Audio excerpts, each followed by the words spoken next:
Okay, let's start our today's session.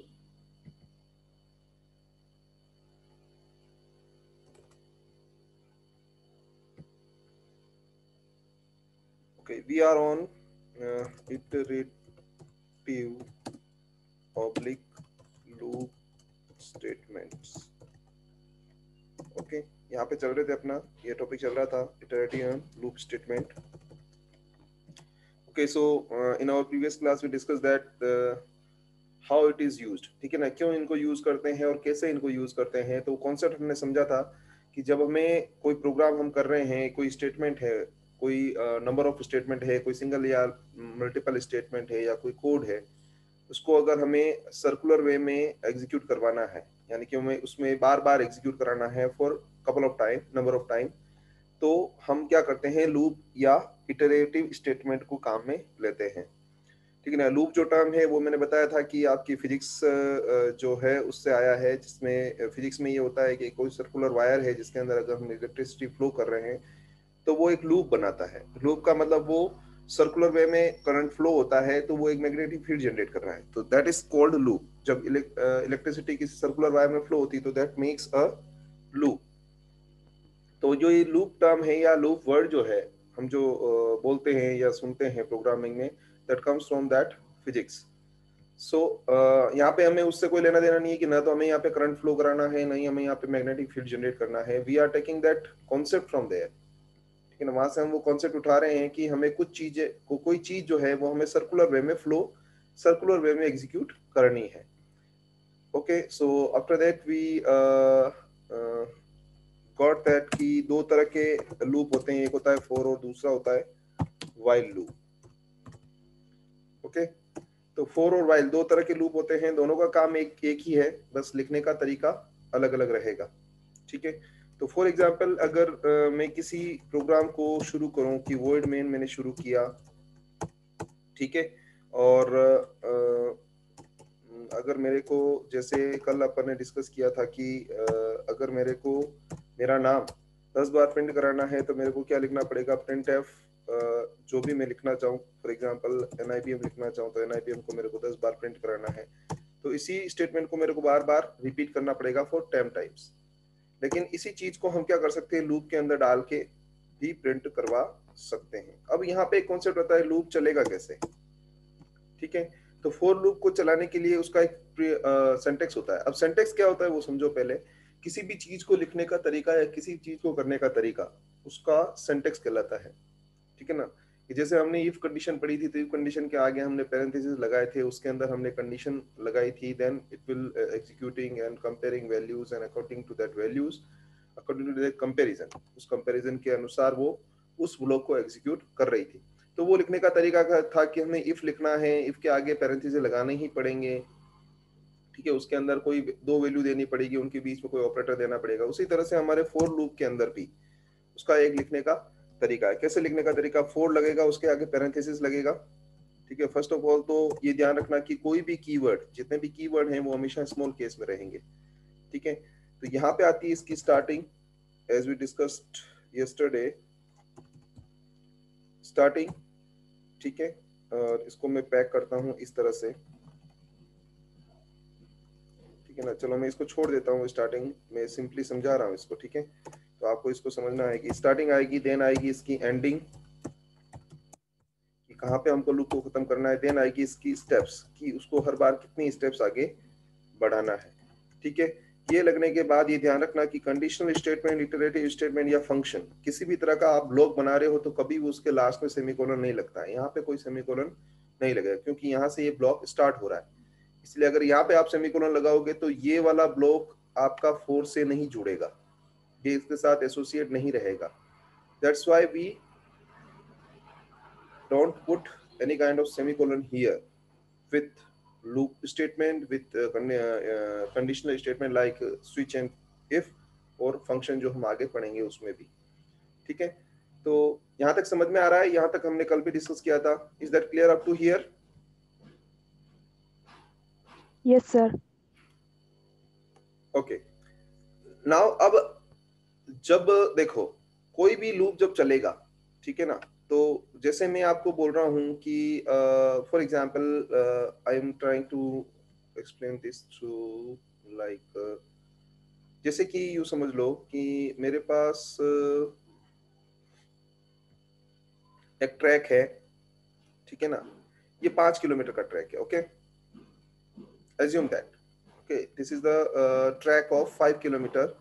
And मैंने क्या किया कि कोई एथलीट है, ठीक है, कोई एथलीट है जो यहाँ पे खड़ा है, ठीक है ना, तो उसको मैंने ये बोला कि आपको इसको 25 किलोमीटर की ट्रैवल करनी है थ्रू दिस ट्रैक, इस ट्रैक के थ्रू आपको 25 किलोमीटर दौड़ना है। तो how many time he has to travel this track, कितनी बार उसको इसके चक्कर काटने पड़ेंगे?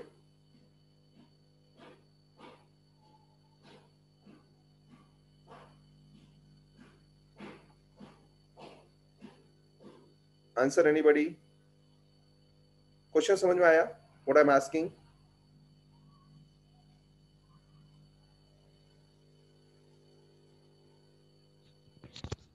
सर वापस बताओ ना question. Okay, listen, this is the kilometre of this is the track of 5 kilometre. कितने कितने किलोमीटर का ट्रैक है ये? 5 किलोमीटर का, ठीक है।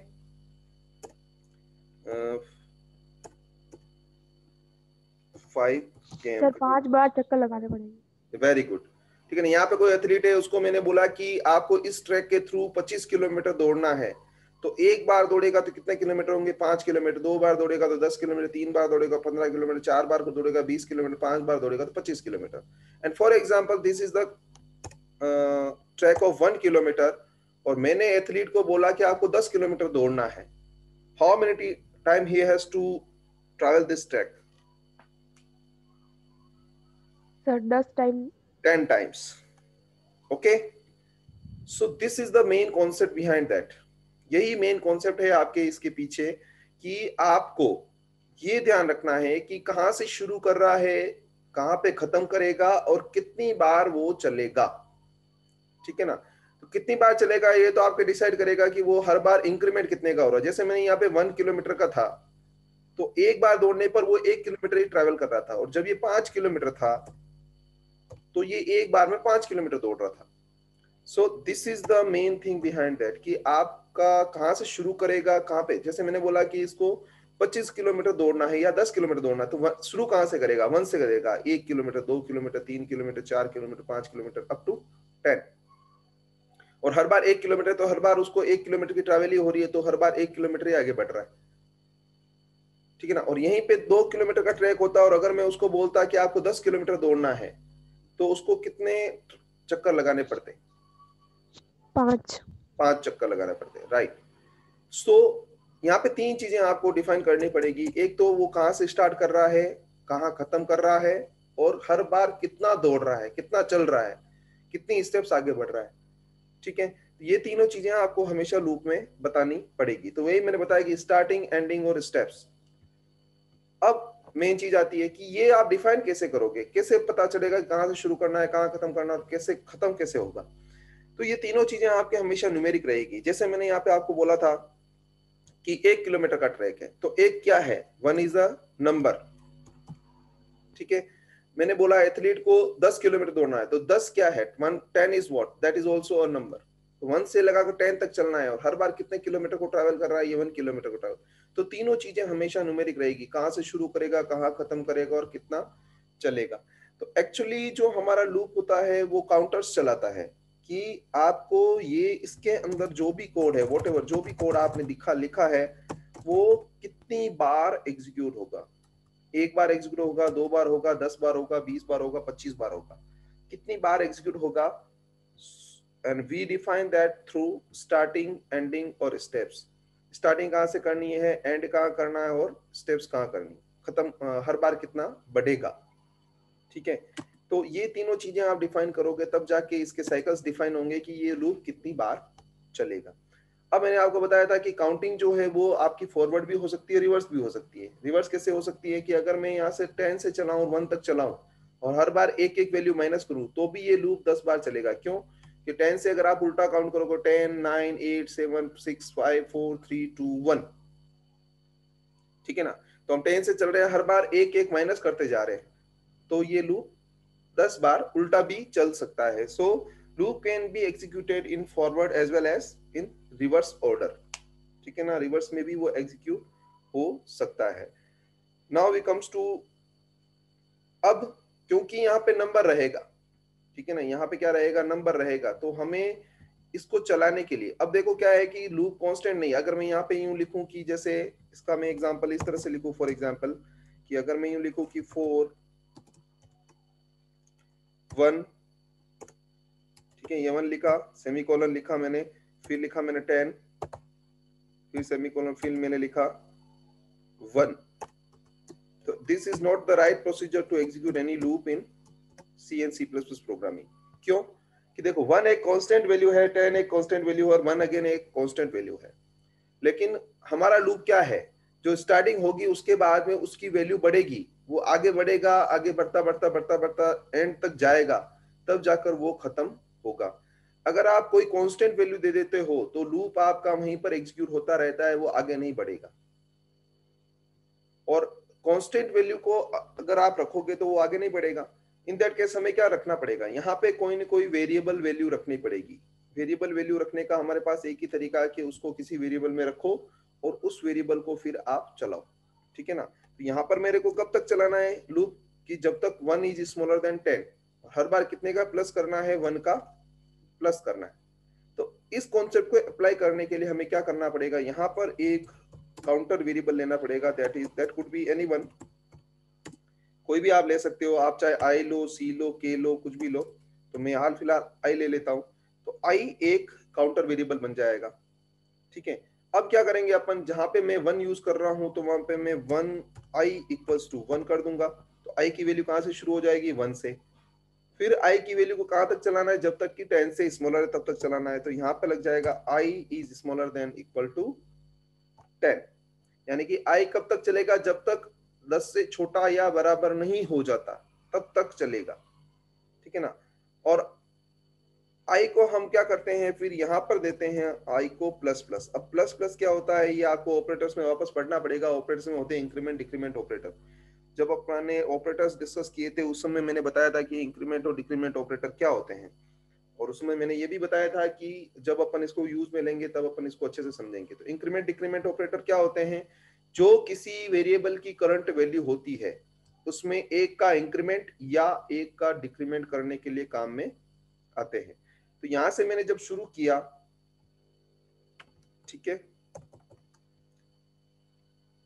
यहां से मैंने शुरू किया कि आई की वैल्यू जो स्टार्टिंग वैल्यू है वो 1 है।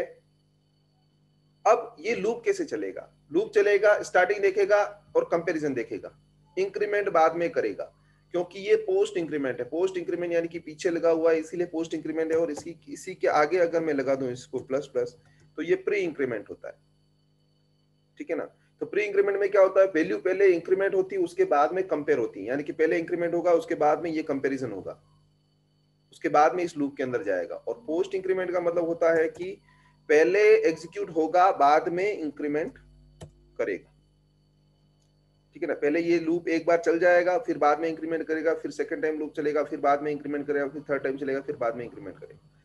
समझो इस चीज को वापस से। 4 चलना कहां से है, आई को 1 से। अब देखो लूप को चलाने के लिए हमेशा आपको एक काउंटर वेरिएबल की जरूरत पड़ेगी कि आपको कहां से चलाना है, कहां खत्म करना है, क्योंकि वैल्यू हमेशा, क्योंकि जब नेक्स्ट टाइम में लूप चलेगा तो आई की वैल्यू चेंज होगी। और चेंज होना क्यों जरूरी है, क्योंकि अगर चेंज नहीं होगी तो वो इस लिमिट तक नहीं पहुंचेगी, एंड तक नहीं पहुंचेगी, और जब तक एंड तक नहीं पहुंचेगी तो आपका लूप चलता ही जाएगा, चलता ही जाएगा, चलता जाएगा, और वो इनफाइनाइट चल जाएगा, ठीक है ना। और इनफाइनाइट लूप का मतलब होता है कि आपका प्रोग्राम हैंग हो जाएगा, आपका प्रोग्राम कभी कभी खत्म ही नहीं होगा, ठीक है। तो हमें क्या करना है कि लूप को चलाना है, लूप को एंड तक ले जाना है और उसको खत्म करना है, और हमारा काम खत्म परफॉर्म करना है।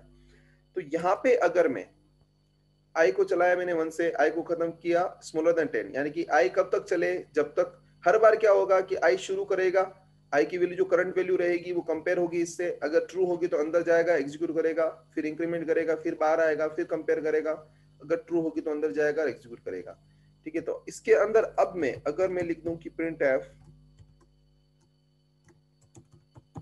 NIBM, ओके, तो ये क्या करेगा कि ये इस स्टेटमेंट से, ठीक है ना, इस स्टेटमेंट से क्या हो रहा है कि ये लूप आई शुरू किया 1 से, ठीक है ना। अब देखो ये चल रहा है कि ऊपर से एग्जीक्यूट हुआ, इसने आई को डिक्लेयर किया, ठीक है ना। तो हम जब एग्जीक्यूट प्रोग्राम को एग्जीक्यूशन समझते हैं तो इस तरह से समझते हैं, जैसे जैसे जो जो चीज आ रही है वो लिखते जाओ। तो सबसे पहले आई वेरिएबल बना तो मैंने आई लिख दिया, आई लिख दिया, देन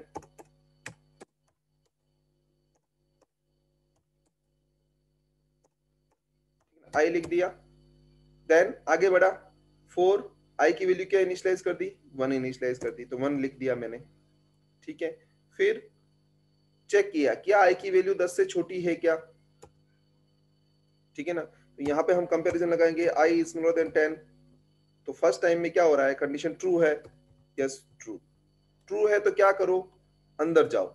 अब ध्यान रखना है कि लूप अगर फर्स्ट टाइम में भी अगर फॉल्स हो जाएगा, यहाँ पे अगर ये कंडीशन फॉल्स हो जाती है, यानी कि आई की वैल्यू अगर 10 से ज्यादा हो जाएगी, तो ये लूप वहीं पर रुक जाएगा, यानी कि ये वाला एग्जीक्यूट नहीं होगा और ये लूप अपनी आगे वाले स्टेटमेंट पे चला जाएगा, नहीं इसके बाद चला जाएगा। तो i is more than true, condition true है, तो आउटपुट में क्या आएगा, तो आउटपुट में हमने क्या दे रखा है कि आउटपुट में आएगा कि प्रिंट एफ एनआईबीएम, तो एक बार एनआईबीएम प्रिंट होगा। अब क्या होगा, आई का इंक्रीमेंट होगा, आई में 1 का इंक्रीमेंट हो जाएगा, ये होता है 1 इंक्रीमेंट, ठीक है ना। प्लस प्लस का मतलब होता है 1 का इंक्रीमेंट कर दो, किसमें, आई में। तो आई की करंट वैल्यू है 1, 1 का इंक्रीमेंट हो जाए तो वैल्यू क्या हो जाएगी, 2 हो जाएगी, ठीक है ना। 1 हट जाएगी, उसकी वैल्यू 2 हो जाएगी, वैल्यू ओवरराइट हो जाती है, ठीक है ना। तो आई की वैल्यू 1 से क्या हो जाएगी, 2, यानी कि लेटेस्ट वैल्यू क्या है आई की 2, 2 होते ही वापस ऊपर जाएगा, यानी कि इंक्रीमेंट हुआ, फिर वापस चेक करेगा क्या 2 की वैल्यू स्मॉलर देन 10 है, इज ट्रू स्मॉलर देन 10, क्या आई की वैल्यू स्मॉलर देन 10 है, यस स्मॉलर देन 10 है, तो ट्रू कंडीशन है। ट्रू कंडीशन है तो अंदर जाओ और क्या करो, एनआईबीएम को प्रिंट कर दो, तो एनआईबीएम प्रिंट हो जाएगा। देन आफ्टर 1 का इंक्रीमेंट होगा, 3 होगी वैल्यू इसकी, फिर से कंपेयर होगा, 3 is smaller then 10, condition true, condition I true, okay. तो क्या करेगा, अंदर जाएगा, फिर से प्रिंट करेगा एनआईबीएम। तो इस तरह से ये क्या करता चलता जाएगा, ठीक है। और लास्ट जब 10 हो जाएगा, ठीक है ना, 10 हो गई वैल्यू, तो 10 is smaller than equal to 10, ठीक है ना, ये चलता चलता जाएगा आगे।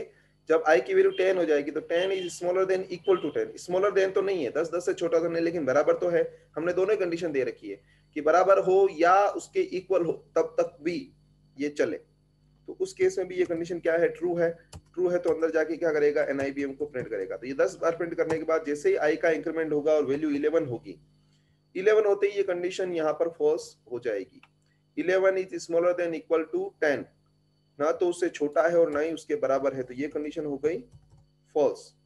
फॉल्स होते ही क्या हो जाएगा, लूप आपका खत्म हो जाएगा और आपका आउटपुट आपको मिल जाएगा। समझ में आया है यहाँ तक? Yes sir. Now yes sir. We move to our program. इस प्रोग्राम को करके देखते हैं अपन।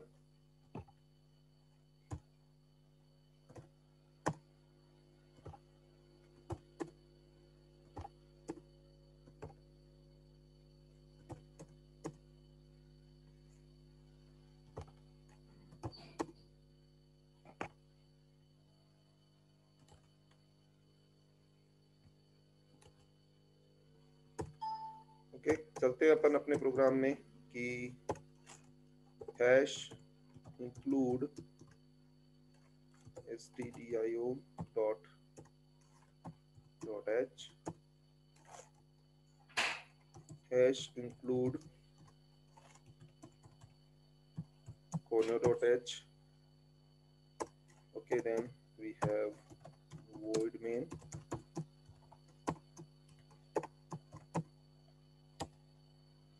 then we have clr scr, then we have int. मैंने बोला सबसे पहले आपको आई डिक्लेयर करना, कोई भी वेरिएबल आप कोई भी ले सकते हो, सी नाम से भी ले सकते हो, आई नाम से, वाई नाम से, के नाम से, किसी भी नाम से वेरिएबल लो, ठीक है ना। तो this is our counter variable for loop. Then we move for i equal to 1, okay, i 1 से शुरू करेंगे, i is smaller than equal to 10, 1 से 10 तक काउंट करना है, इसीलिए 10 इक्वल टू 10 लगाया, then I plus plus. As I told you कि 4 भी आपका कीवर्ड है, तो यहाँ पे कीवर्ड है इसीलिए व्हाइट कलर में बता रहा है इसको, ठीक है। और यहाँ पे मैं कुछ भी प्रिंट करूँ, कुछ भी चीज दूँ, जो भी कोड मैं इसके अंदर दूंगा वो एज इट इज आपका 10 टाइम एग्जीक्यूट होगा। तो मैं भी यहाँ पे क्या देना चाहता हूँ, प्रिंट कुछ भी प्रिंट कराना चाहता हूँ, फॉर एग्जाम्पल NIBM प्रिंट कराया मैंने, एन क्या हो जाएगा कि ये लूप 10 टाइम चलेगा, ओके। ये CS लिख दिया मैंने, इसको ले लिया, क्लियर स्ट्रिंग को .ch को पीछे ले लेता हूं मैं, ताकि आपको अच्छे से समझ में आ जाएगा, ओके। इसको मैंने सेव कर दिया, for example loop 1, loop 4 1, okay. Loop 4 1 नाम से मैंने इसको सेव कर दिया। इसको एग्जीक्यूट करता हूं मैं कंट्रोल F9 से,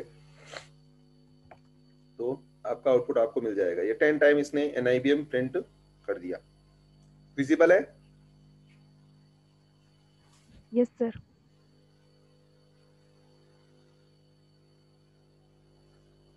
Divya, Arina, am I audible? Yes sir. Yes sir.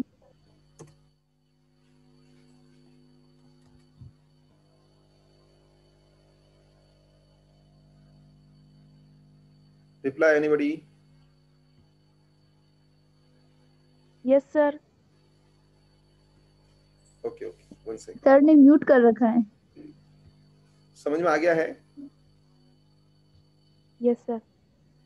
Any question regarding this?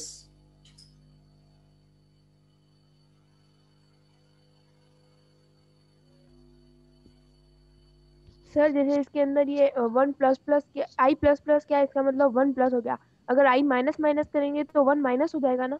बिल्कुल, वो डिक्रीमेंट ऑपरेटर है, एक का माइनस करेगा। दिव्या, कोई क्वेश्चन नहीं है आपका? No sir. ओके, आयुष?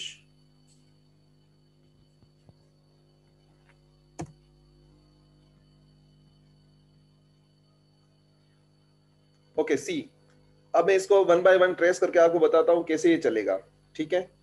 तो ट्रेसिंग के लिए हमारे पास होती है शॉर्टकट की F7।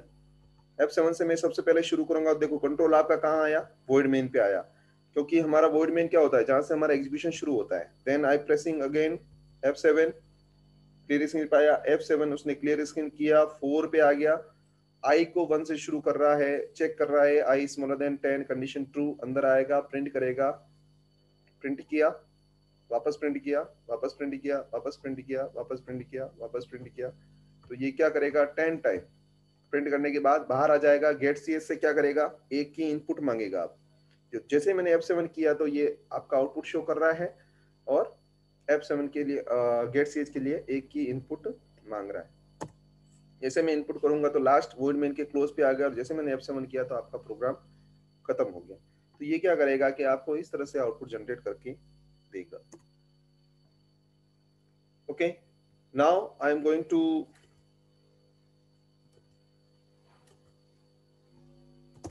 अब इसी को मैं क्या करता हूं कि रिवर्स ऑर्डर में करके बताता हूं आपको कि रिवर्स में कैसे चलेगा। तो जैसे मैं 1 से 10 मैंने फॉरवर्ड काउंटिंग करी कि 1 2 3 4 5 6 7 8 9 10, उसी तरह से मैं उल्टी काउंटिंग करूंगी। तो अगर मैं उल्टा काउंटिंग करूं कि जैसे उल्टी काउंटिंग करूं कि 10 से